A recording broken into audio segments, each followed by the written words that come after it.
All right, good evening, Commission, members of the public who have been waiting patiently. Thank you so much for your patience right now. We have been working through a couple technical glitches.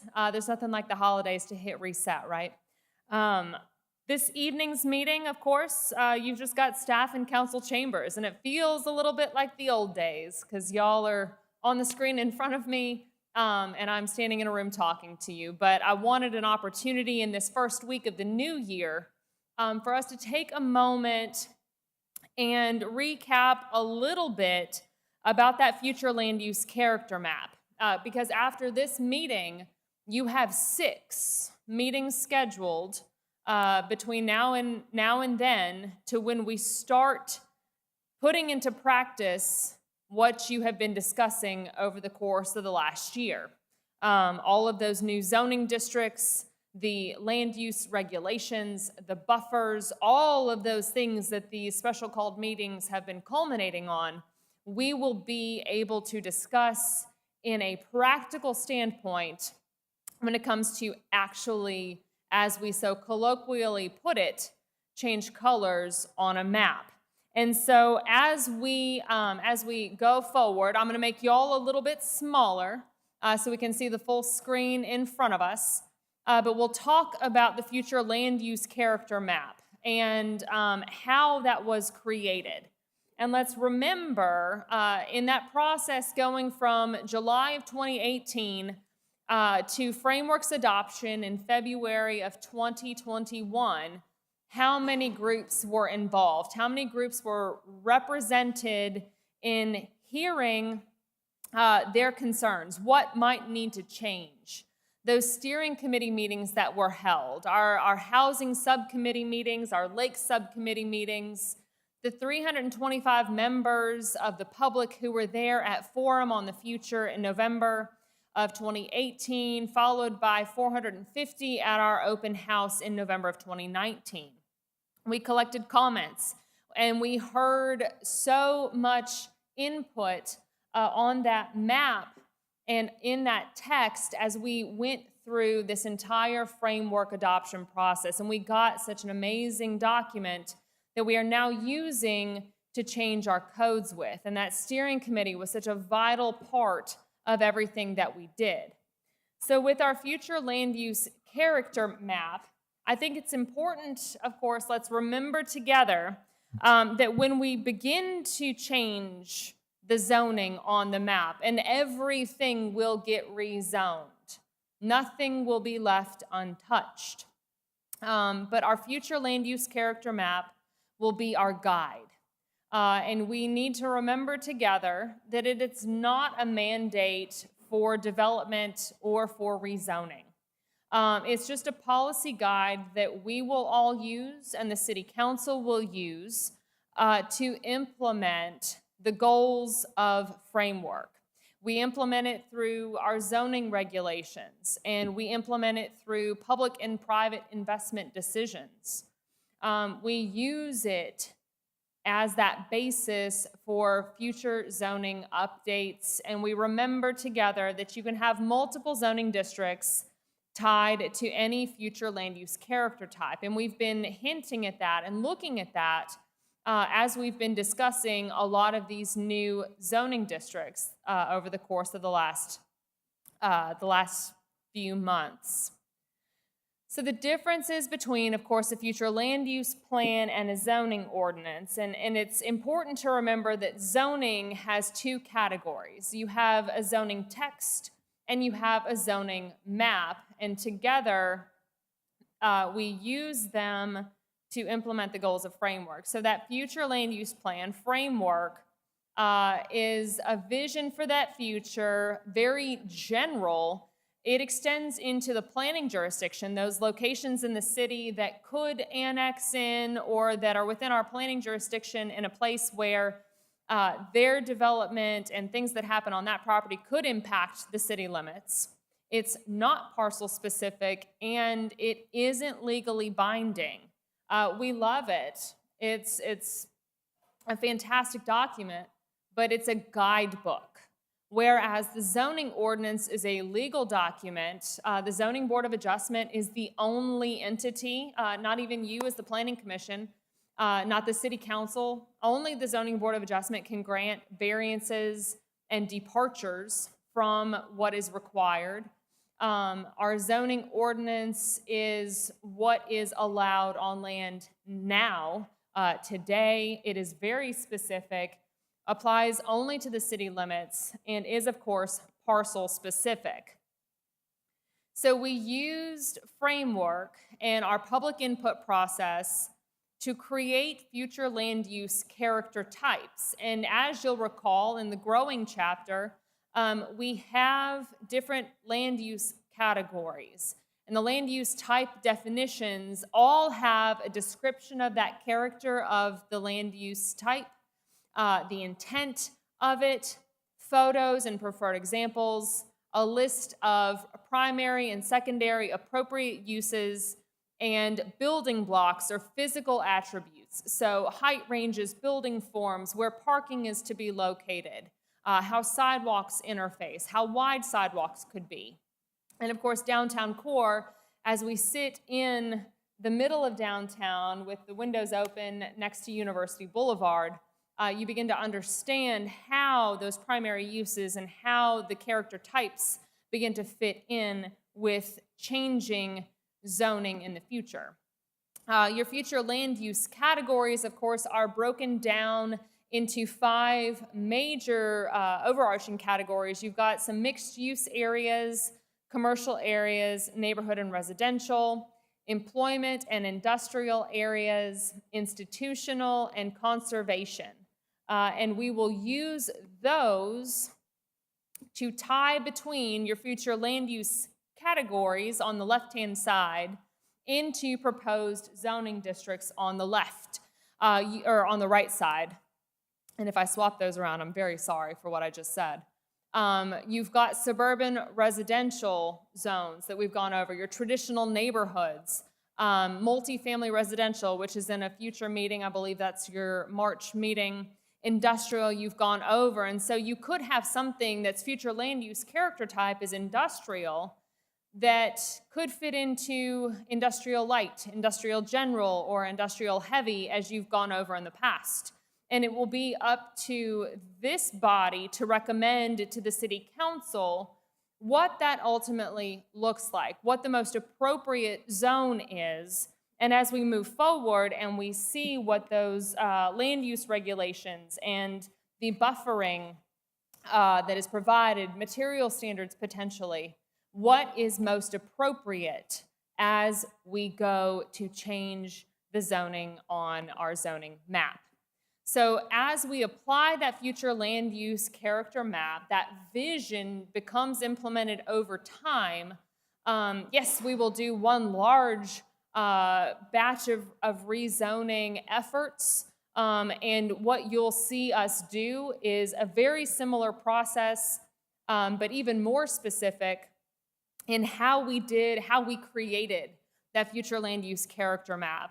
You'll recall the public had an opportunity to view the future land use character map, some initial suggestions, and they could click into it and say, hey, I think this is wrong, I think it should be this, and we were able to organize that, make some changes on the front end and say, oh gosh, yeah, we got that wrong, or hey, we probably need to discuss this a little bit further in that public meeting. So it will feel very similar, but be very parcel specific. And your recommendation, of course, will then go to the Tuscaloosa City Council, and the City Council is that final authority on zoning changes. So we implement it over time, and what you see today, of course, in rezonings, and as a planning commission, gosh, y'all saw 35 requests for rezoning in 2022. But you know that property owners who want to redevelop or do something different on their property, change the use, come to you and they seek a rezoning. And what we have been doing since framework was adopted is we see, as staff, we analyze how that rezoning conforms or does not conform to framework.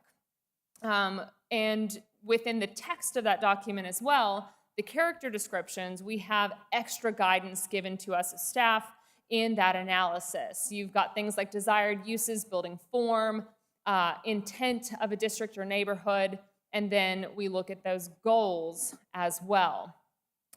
So as we move into that August time frame and we begin these large discussions about the areas within the city, we will be saying, all right, does this rezoning support the desired land use?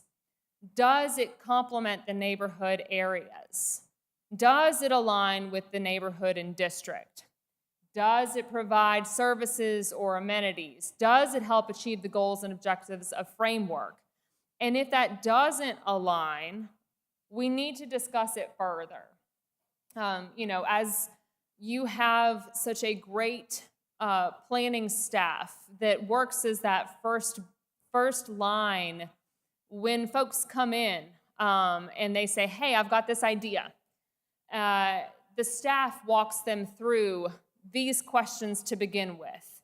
Hey, this is the kind of stuff that the Planning and Zoning Commission and the City Council are going to consider. Are you prepared to address this portion that may not specifically align with the goals and objectives of framework?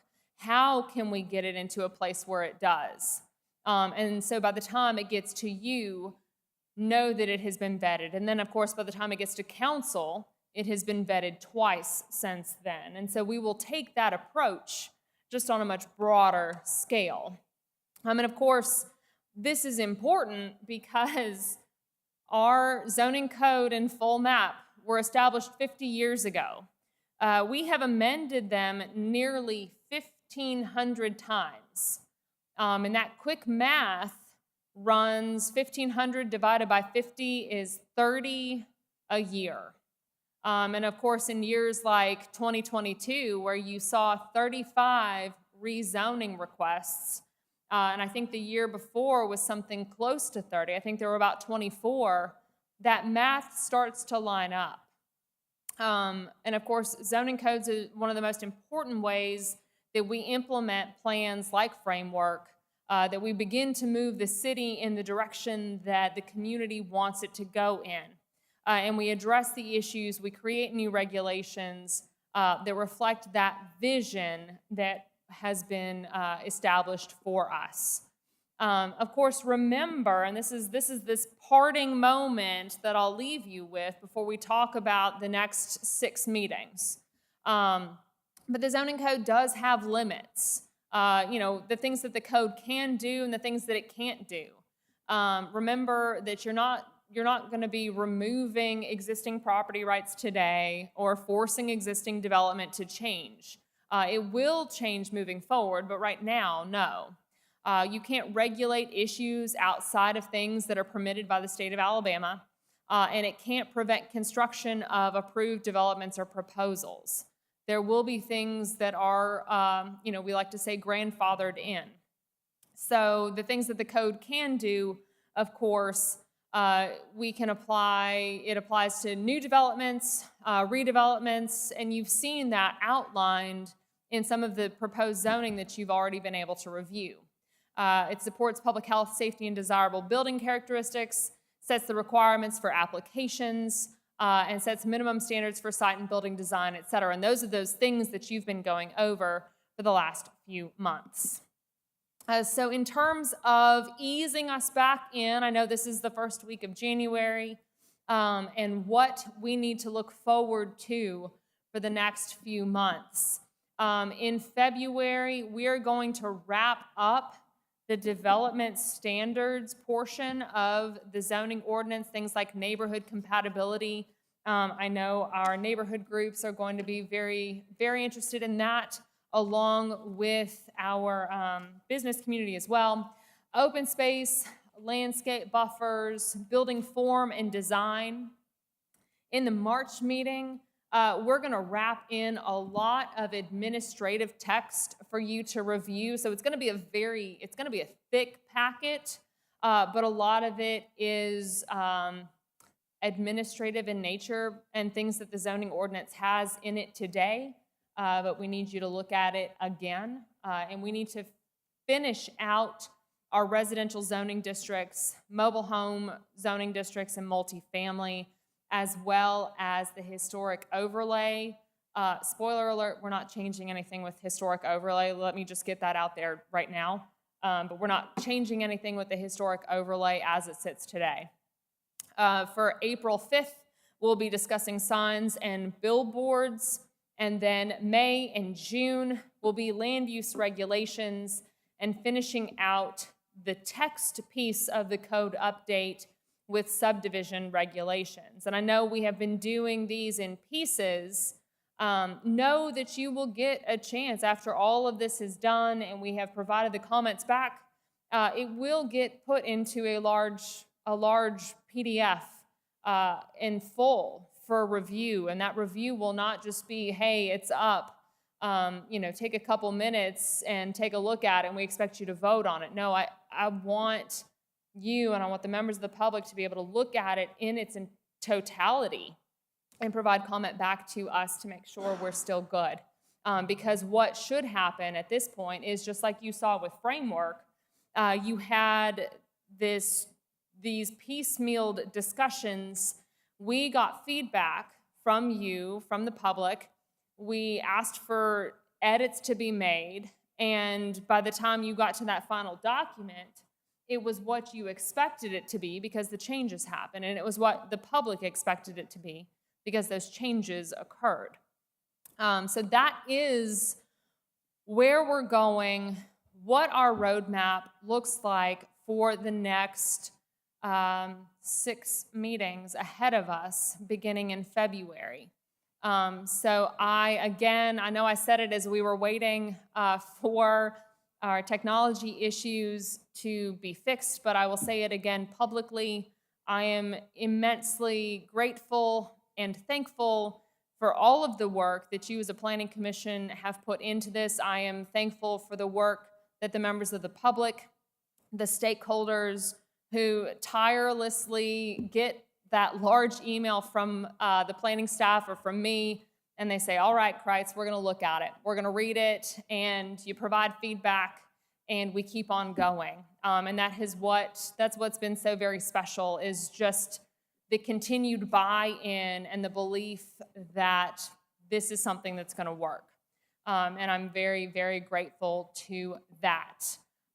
So Commission, I know this is a training purpose only. We've got folks from the public who are watching at home, but real quick, we'll pull you back so you're all in the screen again. And if you've got questions, anybody have any questions?